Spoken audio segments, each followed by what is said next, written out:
Hey guys, I'm Richard Fitzgerald. This is Dubai Works, where we interview the business leaders making a difference in this great city. That business with scalability was very interesting to me. I like building something that has legacy.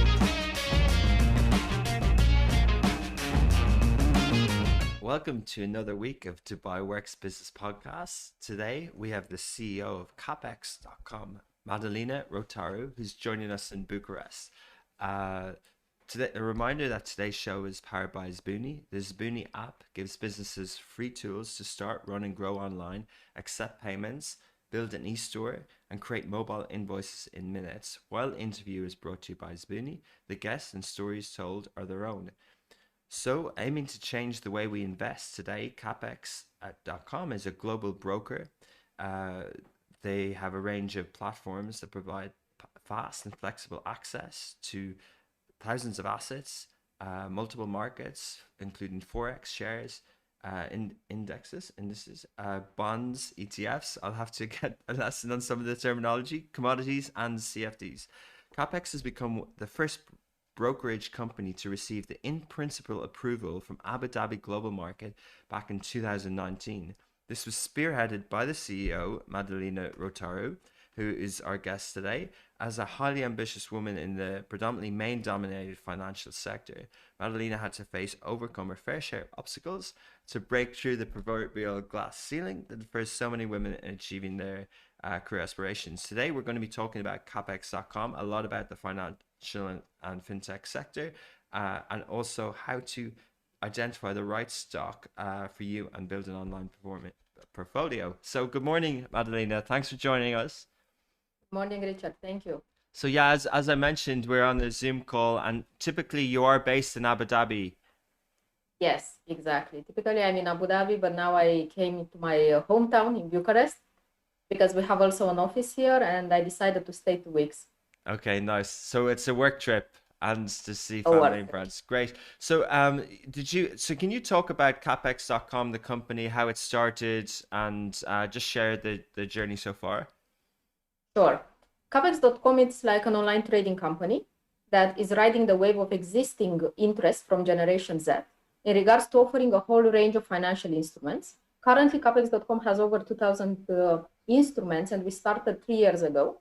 And we can say that now we have 4 licenses that are specialized in different sector and different world. We have in Cyprus, we have in South Africa, we have in Seychelles, and the most recently it's in Abu Dhabi.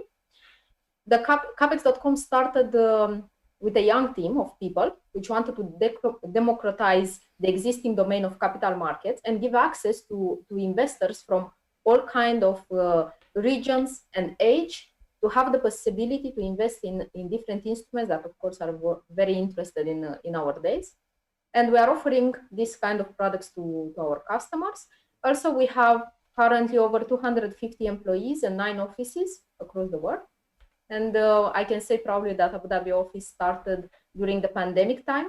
And even though it was not easy, I can say that that now it's full of people, and we are growing also in GCC. Amazing. It sounds like really fast growth. The 250 people, 9 offices, global, and this is particularly a space that, you know, has to go through lots of different approvals and things like that. Are you known as a fintech rising star in Romania? Is that where your developers are, and is that where the team is? Is that where the company is well known? Yes, the company is well known in Romania, but also the company is very well known in Europe, starting from Spain, where we have our own office. We have in Cyprus. We are now in approval to get also an Italian office. So we are very well known in Europe. And now we started and we came with an European air, let's say, in the GCC. And we like to combine with, of course, the local tradition, I would say. So we like to offer also to MENA region and to GCC and mostly to United Arab Emirates a range of products influenced by an European style. Yeah, interesting. So let's just talk about some of those, because we often hear of different bonds or sukuks that are in the region. Is that what you're referring to? Different products, or do you mean sort of different instruments like securities and regional flavor and regional companies? Okay, I will explain that CAPEX now has different financial instruments, and we have also new products that they are not, let's say, in the market yet. We have an instrument, it's called Blend, where our customers and investors can trade multiple assets in a basket of instruments. So it's something that still the market doesn't, is not, let's say, well known in the region, and we like to emphasize it to our investors. More than that, we are offering high education. So I know that there are a lot of securities and bonds and other type of companies or brokerage companies in United Arab Emirates and in MENA region. But what we are coming with educational package. We like to offer to all type of investors, starting from someone that has, let's say, only $500 to someone that wants to put 5 million. So we have a platform that can educate also the investor, and in the same time offering to the experienced investor a range of instruments that they can choose from, starting from trading Apple, Microsoft, Netflix, till Forex and ETF and commodities, as you mentioned earlier. Interesting. Yeah. So I'm not familiar that I'm not familiar of other. Maybe it's my ignorance of fintech companies coming from Romania, but I do know that Cyprus, where you mentioned you have an office, is very well established in this sort of industry in fintech and forex and trading. And what attracted you in the countries that you're in South Africa? And what attracted you to the Middle East and in particularly Abu Dhabi? Okay. Look, we take decisions, okay? So we are thinking which customers are the one that needs to benefit from our services and that we can come and make a difference. I know that maybe other companies are trying to go in countries that they are already known and the investors are they are already familiar with this type of instruments. But in our case, we decided to make a case study and decide, okay, which countries and which market are the best for our instruments, and we can offer to clients something that they can actually benefit from. So we looked and said, okay, we are now established in Europe. Which are the next markets that we should penetrate? And we decided, okay, South Africa, it's also a very good market. The clients are very willing to learn about the market and about the investments and about the new technologies. And after South Africa, we decided, okay, the next one will be in United Arab Emirates. And we decided that Abu Dhabi Global Market, it's one of the best regulator, let's say, and environment that will help us to come with these new products into the market and offering to our potential investors.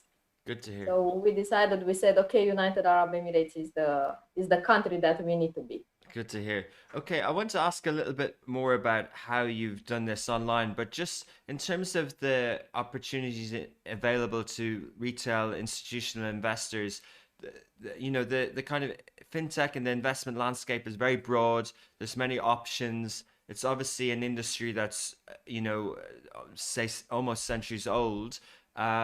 What's How do you view, say, CapEx as an online trading platform versus a brokerage, and how would you advise people typically to navigate this? Do I need a broker? Can I do everything on an app? Do I do it through my bank? Do I need to work with a wealth manager? Do I need to qualify? So what's your positioning, and how do you think people should see capex.com? Well, first of all, I would like to say that even though the traditional style is still very popular, even mostly now during pandemic, I think everybody saw that everything needs to be digital, and everything goes to the fintech industry. Everything, like even now you can shop online, you can make appointments, you can ask doctors to come to your house, you can do everything in one app. And this is what we are offering to our investors, and this is the difference. How they see capex, capex is the place where you can find everything that you like to trade in one basket. Is the platform that is giving you also the educational knowledge that you need to know. In our platform, you can receive alerts, you can read news, you can understand what other analysts are saying about a specific instrument. Interesting. Everything in one single place. That means that if you are going with a traditional, let's say, brokerage company or a brokerage house, you will need to do your own research. You do not have someone that can actually call you or send you marketing news or explain to you how the market goes or what other people are saying. You need to do your own research. You need to look online. You need to see, okay, I'm talking maybe with one person that will say invest this in this. With us, it's different. The investor will have everything in one single place, and the technology is the one that will range up everything. Everything can be done. Even school now, it's online. So if you do not have an app to do it online, then it's very bad. So it's the same in the online trading. And I can say that we are coming also with an innovative platform. And in this platform, again, you can do, and the investors can do a lot of things that they cannot do on a traditional brokerage house. They can put alerts. They can set up a stop loss and take profit. They can check the platform, and they can see the instruments, how they go. They have a performance from the past 5 years about an instrument. So they have everything in one place to take the correct decisions where to invest. Interesting. Okay, so what I've seen, and again from from outside the industry, I've seen two types of financial companies do this in the last decade or so. One type is the complete disruptor, like the Robin Hood, and it's zero fees, and they do different types of things with order flow deals and things like that. And they've raised a lot of money. They're going to list in the stock market. I heard they're going to try and patent the word hood.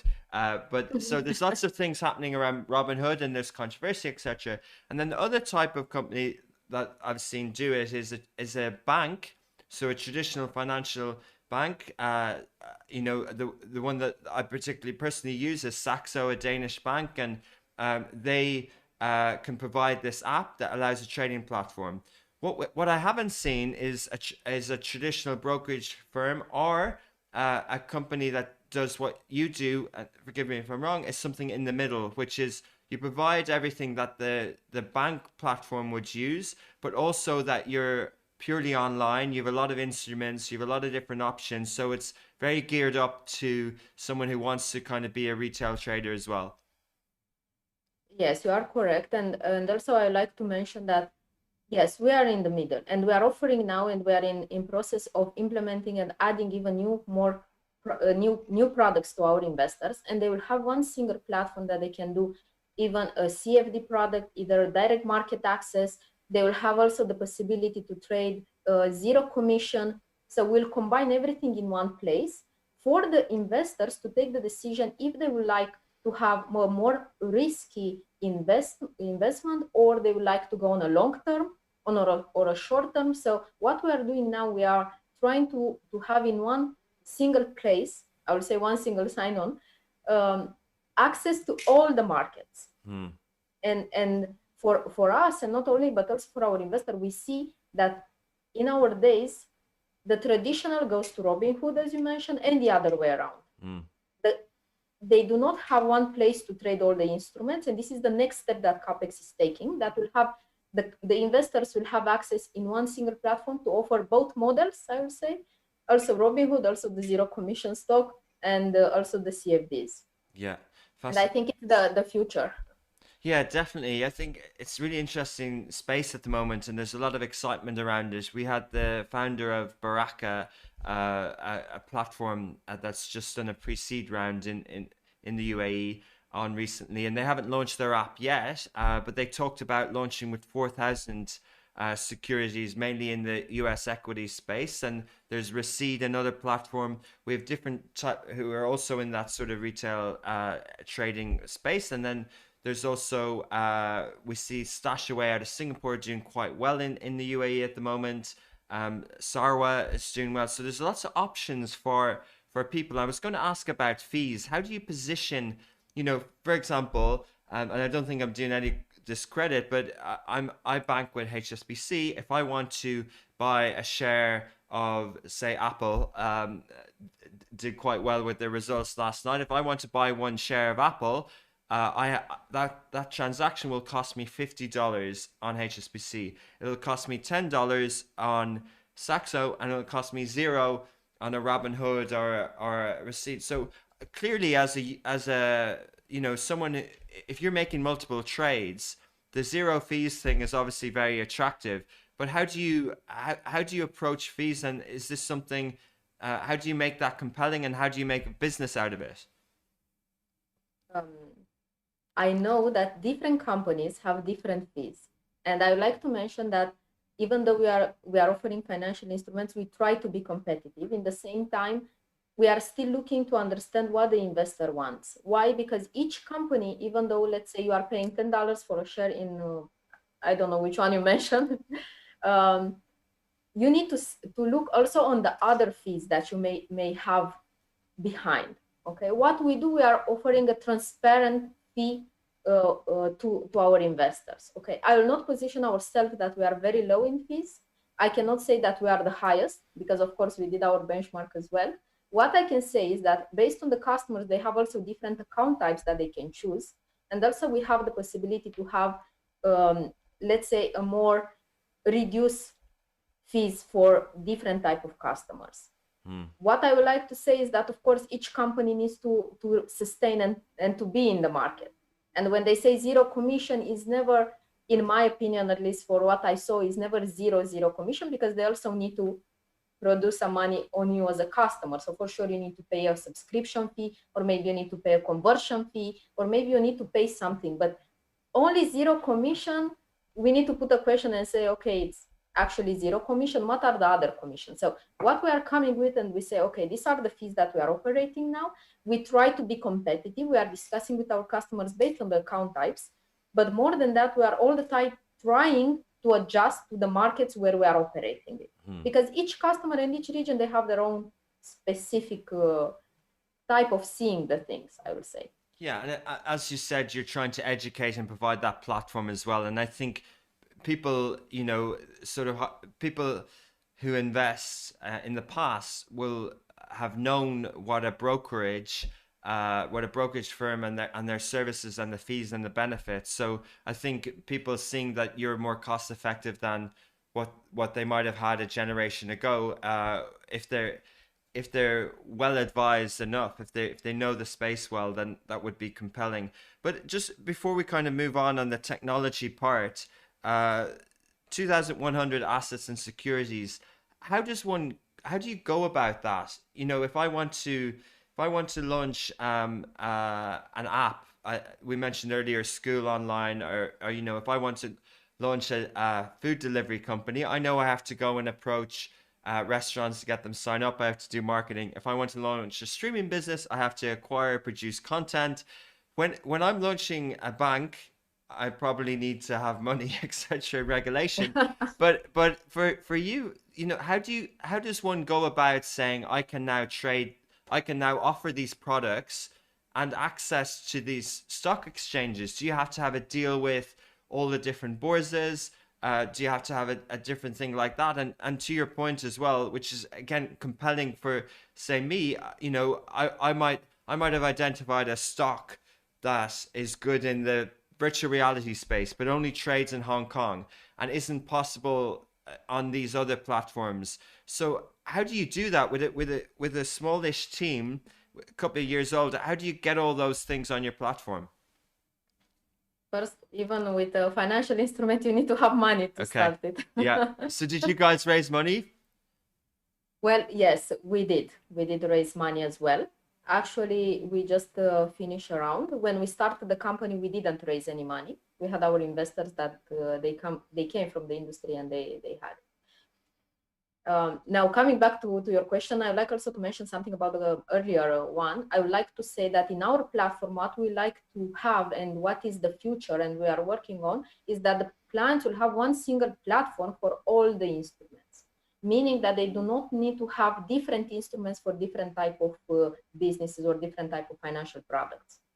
This is what we believe is the best, because when an investor started to be very familiar with one platform and you would like to offer for him either direct market access, either you would like to offer him a CFD, either you would like to offer him different type of like zero commission and so on, it's very important that the client or the investor will be familiar with the platform he's using.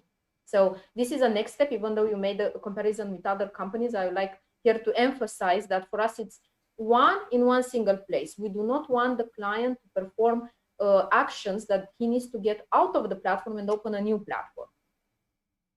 Okay, so he needs to have everything in one. Now, regarding the stocks, and we have a team, the risk management team, and they are always assessing what are the new trends or the new companies that appear on different stock exchanges. And we are looking to see if they have enough liquidity, if it's an interest for our investors. And based on this, through our liquidity provider, we are integrating into our platform. We can add new instruments. Actually, we have also an IPO product. So basically, the investors, they can trade an IPO directly into our platform. And the same is like you do not know the date, you just add the instrument, and as soon as it's up into the exchange market, you are getting the feed. So we have a team that is specialized on this product. They are a risk management team. Interesting. I understand. Just that's an interesting product as well, the IPO one. Can you explain it a bit more? Is it that you provide early access, or as soon as the instrument is listed, either direct or initial, the person gets an alert and they can kind of book at a certain price, or is there anything preferential beforehand? I will say that in the past, we had also a product called pre-IPO. Now we are more focused on IPO. How it works is that the clients will get an alert, and we are doing also marketing, so our investors or potential investors can know when the instrument is up and live. They do not have access for the moment to pre-IPO. They have access actually when the instrument or the company is listed, and they are getting to trade it based on the feed that we had in the platform. Okay, interesting. And what are the other products? Can you explain a little bit more about the ETFs that you have and how you go about those, and the blended products?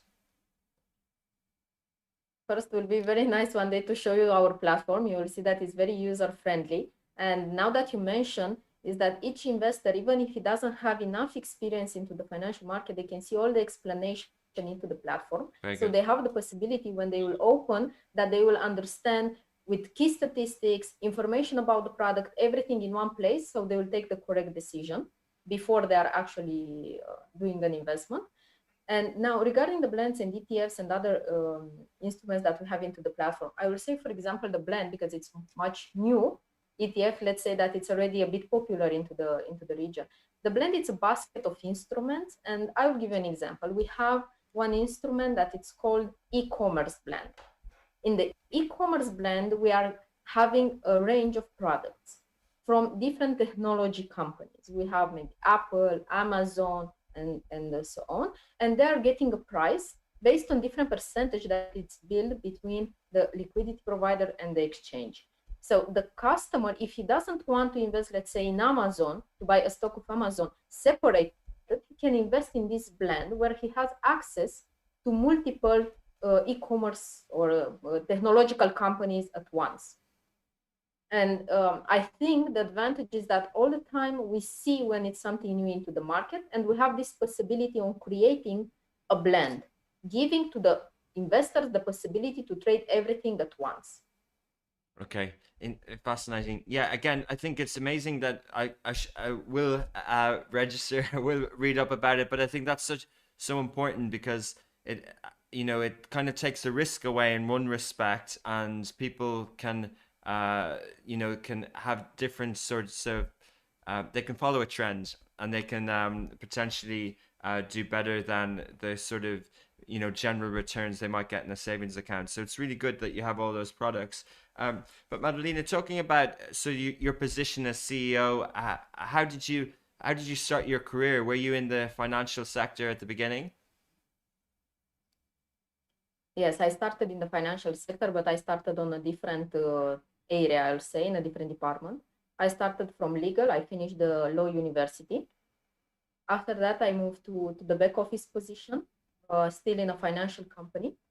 And slowly, I progressed and I arrived to be the CEO of the group.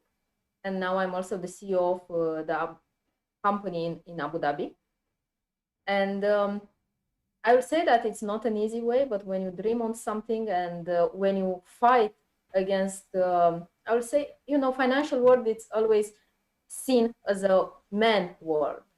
And I think a few years ago, more than 7 years ago when I started, I all the time had, because it was also different mentalities, I heard that will be hard for me to arrive in this position, because in general you have only men surrounded.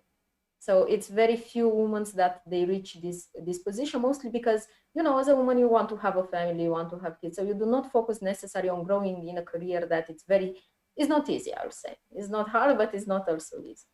So I started from a legal background. I passed through back office. I passed through other operational department. I passed through finance, through business intelligence, through all the departments to understand the overall business and not only a portion. Because when you reach a position, you need to understand both sides. I also did a test to understand how the investors will react in different instruments or different financial products. I work a lot with the back office team to understand what are the needs of our investors, and now I'm in this position. Wow. Right. Well, that's a good topic to talk about, and I want to ask a little bit more about how you juggle everything. But we'll take a quick break, and we'll be back in a few seconds. Sure.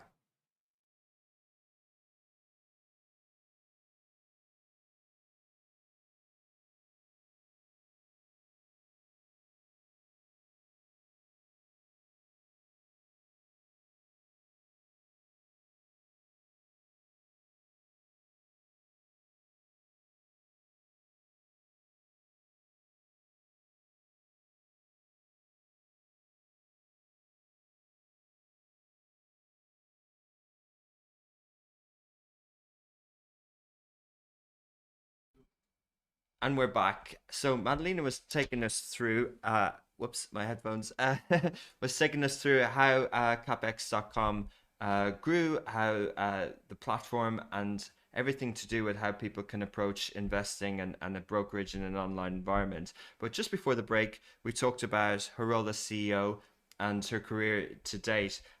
So what I you did talk about, Madalina, about female in the fintech sector, and we can discuss that in more detail as well. But just to put the scale of this, you're one person, you're group CEO, you're CEO of Abu Dhabi as well. There's 200 or so people. There's 9 offices around the world. We're in a global pandemic. Like, how do you have the headspace? How do you manage it? What are your kind of tricks and tactics, and what's the team around you like? I will say that the miracle word is teamwork. You cannot run a company in any position as a CEO or CEO if you do not have a strong team that can be under you.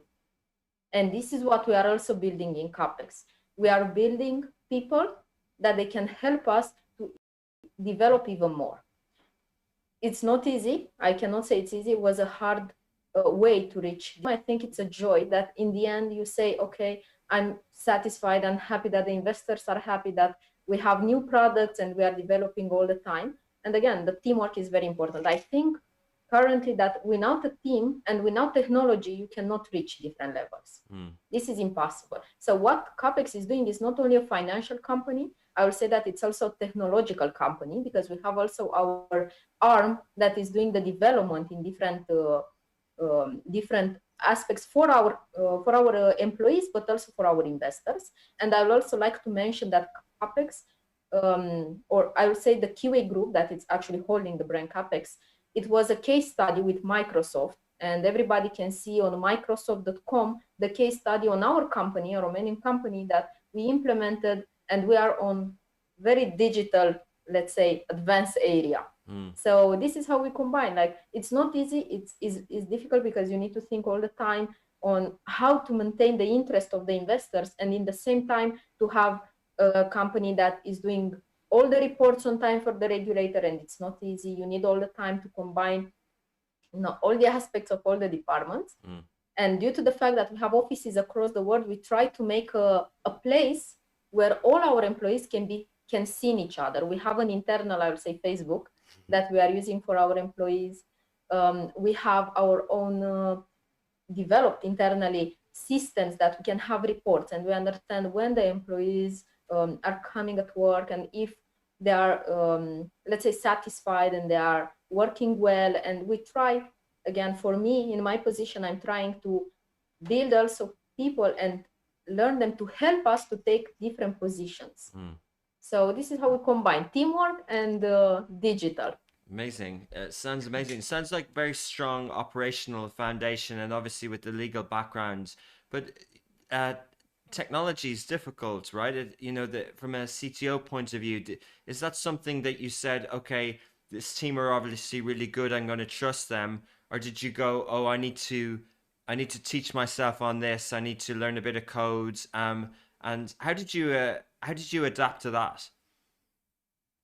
I will say that I don't know code, even though I would like one day to have enough time to learn. I think it's the next thing. But yes, we do not have only a CTO. We have a team, and even though I do not know code, I know the product and I know what we need to do. So what is the final product? Because I'm putting also in the shoes of the investor all the time. For example, when we have a new product or when we want to develop something, we are doing tests like with people that are not our employees to see what are their feeling when they join the platform. So we'll understand from an investor perspective how they feel.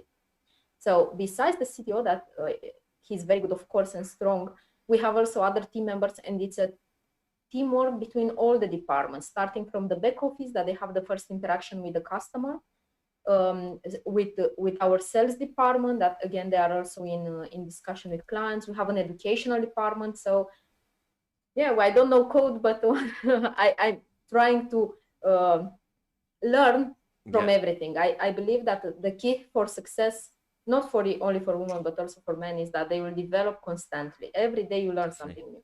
Definitely amazing. And your internal processes, again, maybe reading between the lines, but you sound very strong in that space. And personally, as an operational person, do you approach market launches like that? Do you have a playbook? Do you say, okay, we're going to Abu Dhabi, we're going to hire this profile of person, and we're going to roll it out in this time frame, or do you do it a case by case basis? In general, we have created internal, I would say, templates that we are using for each region that we are operating. And of course, we have a business plan. Without a business plan, you cannot approach anything. So in the business plan, we have, okay, this is the timeline. This is the team that we need to have. These are the products that we like to go to our investor and that are working in the specific region. And on top of that, what will be the start? How we start? Okay, what will be the market we penetrate, how we approach our investors, what we need to do from a legal, operational, financial point of view. So we are doing a very strong business plan before we are opening into a region. And we have, of course, KPIs that are very important for us as a company. Why? Because we need to understand until which level we can reach. Each company needs to have a maturity date for each product and each instrument. That after that, you need to have a new product and coming with something different, I will say. So we did this before we are actually approaching. Of course, we are doing a lot of research. We are checking and doing research and checking our, I will not say competitors, but I will say companies from the industry, because in the end, it's place for everyone. And Market research, yeah. We are doing all this from an operational point of view. Okay, interesting. So yeah, I mean, we talked about female leadership and the financial sector. I think I could be wrong, but top of my head, that Citibank are one of the only major global financial companies that have a female leadership. But not only in financial world, also in the tech world, there aren't as many female CEOs, obviously, as male. So yeah, you're rare. You're rare. Is that something that you looking for role models? Do you kind of follow people? Do you say, oh, if they can do it, I can do it? Some of the notes for this interview talk about glass ceiling. Do you think it exists? Are you trying to kind of break ground? Are you trying to encourage and inspire other people to be in a position that you are? To be honest, I do not have a model. Maybe it will sound a bit strange, but I never thought on myself, okay, I need to follow this path in order to reach a level. I need to follow this woman. To be honest, I didn't even concentrate that much if there are many women in the financial industry or not. I just know what I was handle it, and that again, I spoke mostly with men's, but also I believe that in the last years, I think the financial world started to open mostly for women as well. Actually, I would like to say that we have also females that are investors into our platform, and I think they have a much, I would say they are more, they look more and they do much more research and they are a bit more organized, I would say, from far as I saw so far. But I do not have a model. I cannot consider myself that I can be a model for someone. But what I would like is that every employee, for example, that I'm talking with, or any investor, any business partner that I'm talking to, understand that even women can do a great job in the financial industry. And you mentioned Citibank earlier, and indeed it's true. But they are more as a bank. For us as an online trading, you know that the risk is much higher, I would say, for customers. Not for the customers that have a good educational, the risk goes low, but of course it's a different world. And I hope that I will reach also other levels and hope to do a good job. Well, it's great to see it. It's great to hear. Not, I don't, whenever we have an interview with a female leader, we don't normally talk about this topic, and we don't need to dwell on it. But I know it's very important to certain people, but I just think it's amazing to see someone so ambitious who wants to even grow into the role more, and impressed with how many countries you're in, and I know personally how difficult it is to do any one market launch, so to do them all, so it's really impressive to see. But yeah, so there's a few other things I want to talk about. One particularly, we haven't spoken about the pandemic, but I want to phrase it in a way where all the trends that have happened with the financial market, there was a bit of a drop in the financial markets when there was a shock, say in the middle of March last year, but then there's been an amazing rally. Everything's at all-time highs. There's seems to be no correlation between some of the economic suffering and the health suffering with the financial markets. We've seen lots of liquidity. We've seen new products and crazes around crypto, around SPACs, around pipes, around all these different things. How do you assess it? What are we going through? Is it crazy new era in the financial world as well? I think this period was very, very volatile. And this is something that can be seen starting from the beginning of the pandemic. Yes, we are passing through a different, I would say, financial area and a different way of, the market is going in a direction that it's very hard to predict. Actually, it was a period that when the market goes high and after that goes down. I would like not to talk very much about the market. I will say that the pandemic changed the life of everyone and also changed the sectors, starting from financial and also the technology. If we are looking 2 years ago, we had a lot of startups, I would say, or a lot of companies that they tried to reach a level in the technology world. Now with the pandemic, everything was booming. We can look, for example, on Zoom, that we all know what happened with Zoom in this period and was so well used and increased so much and was different. So yes, I will say that the market changed a lot during the pandemic. And I think that this pandemic changed the life of everyone, including ours. Now you will see yourself without having an app or a Zoom or no, never, like not even in 20 years from now. Yeah, it's there's been a huge digital transformation.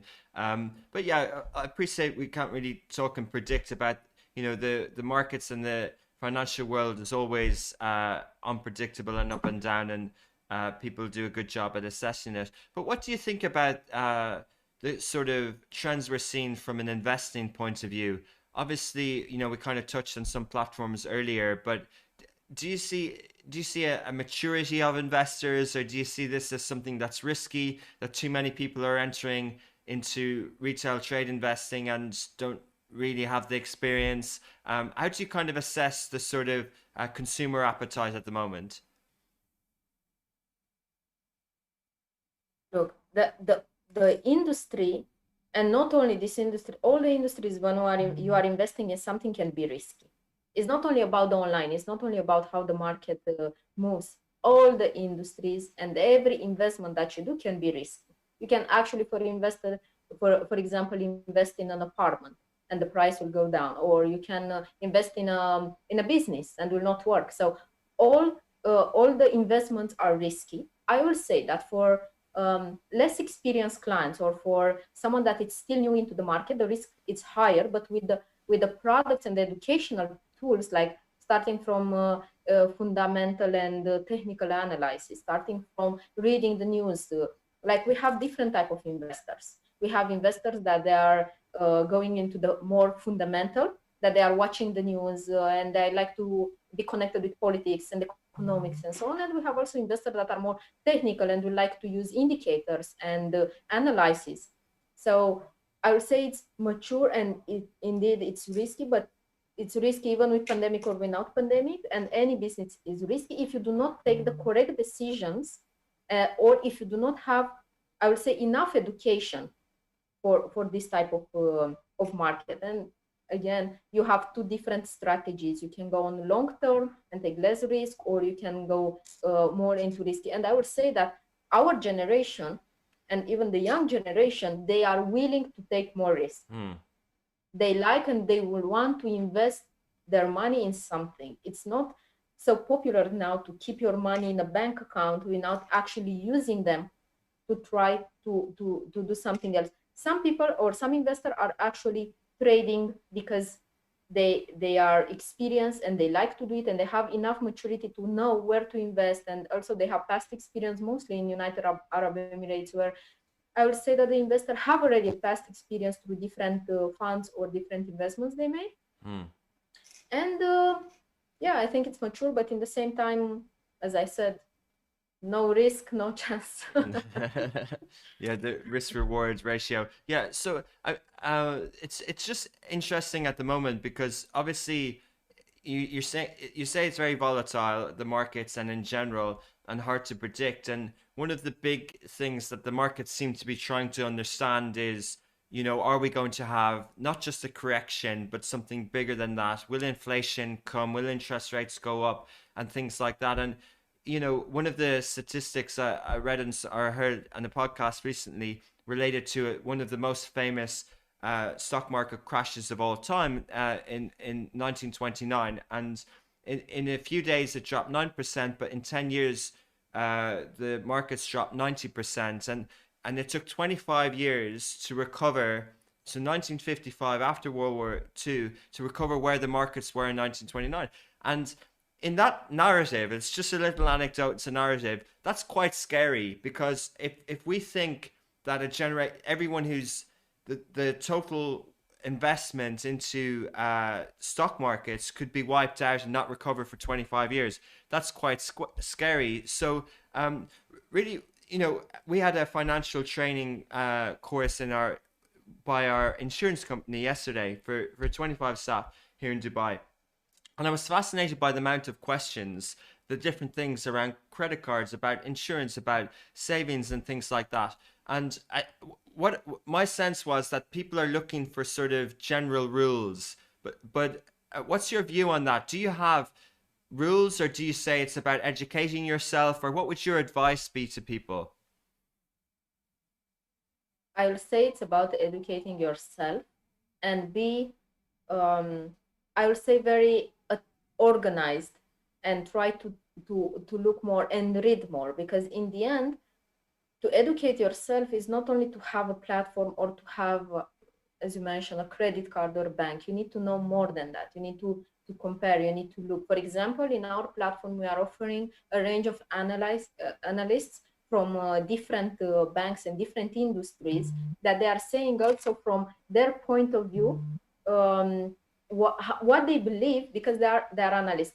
I will not comment about the correction into the market, because I'm not an analyst. I will tell you, I'm more coming from operational point and from a legal, and I will not want to say about the market because nobody knows how the market goes.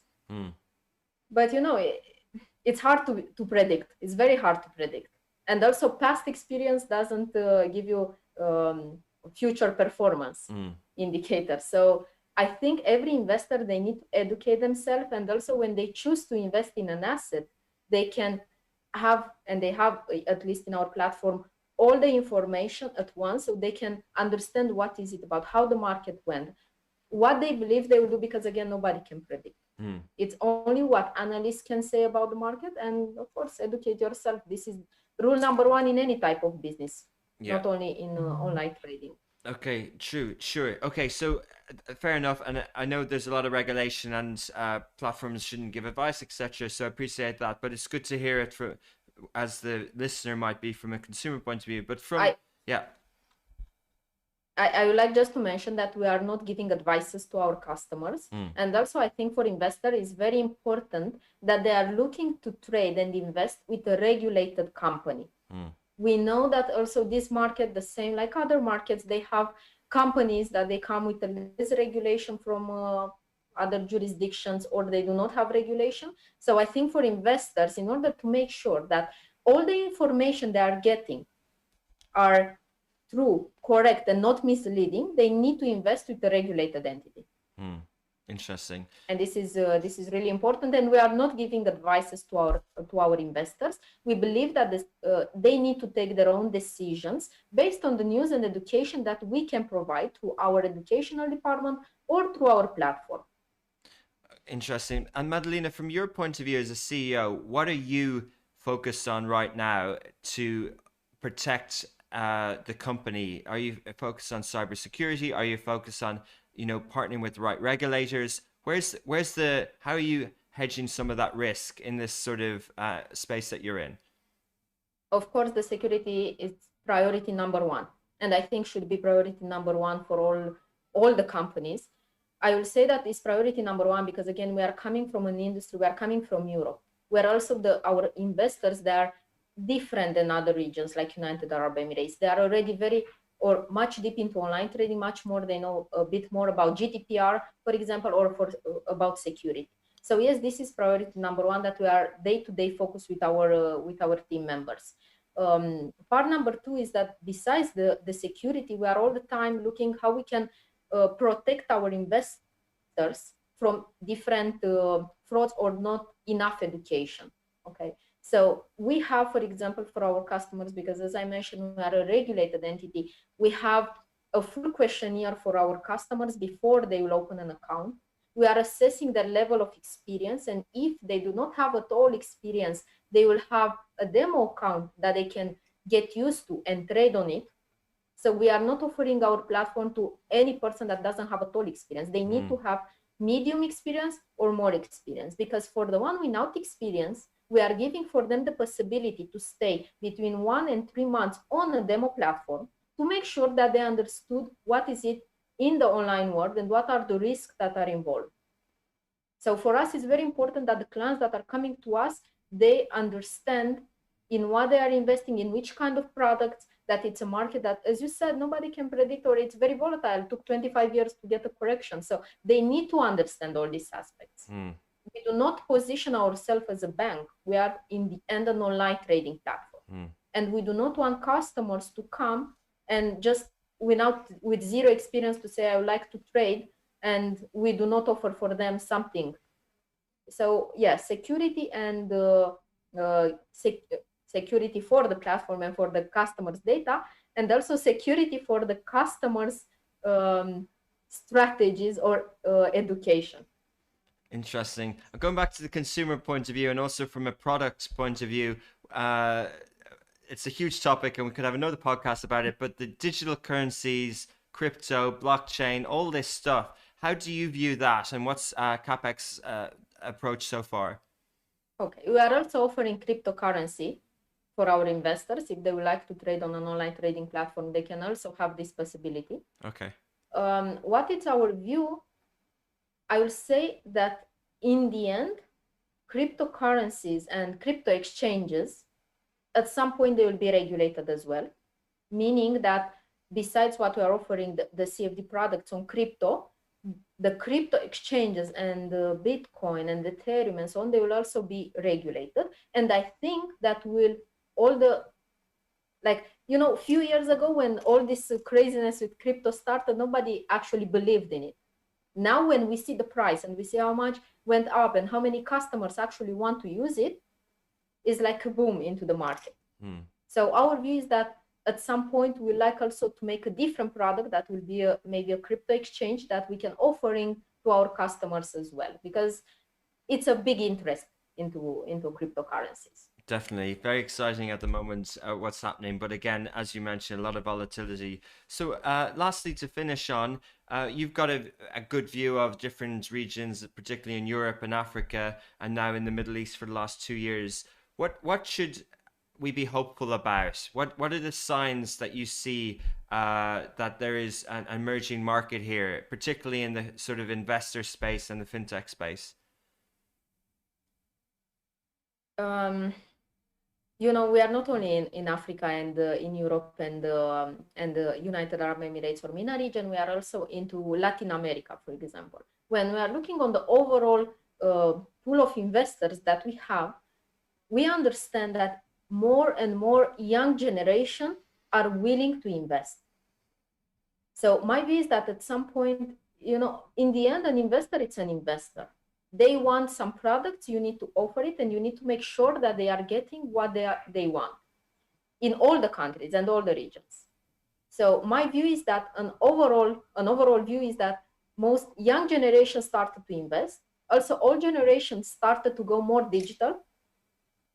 Like in the past, they like to use cash money or cash payments. Now they need to use the credit card, and it's much more flexible for them. So an overall view from my point of view is that all the generations started to understand that the online investment is the correct one, or is the newest one, or is the most excited one now. Brilliant. From all the regions. Brilliant. And people listening, it's a recurring theme about how young the people are in the region and how they all want economic prosperity. And it's just amazing that there is an overlap there, and that there's another platform in the region that believes in the region and is offering a good product for people to hopefully be smart with their money. Really pleasure talking to you this morning, Madalina, and I hope to hear more about CapEx as they kind of expand globally, but in particular in the Middle East. So thanks a lot for your time. Thank you very much, Richard, and have a great day. You too. Take care. Hey guys, I'm Richard Fitzgerald. This is Dubai Works, where we interview the business leaders making a difference in this great city.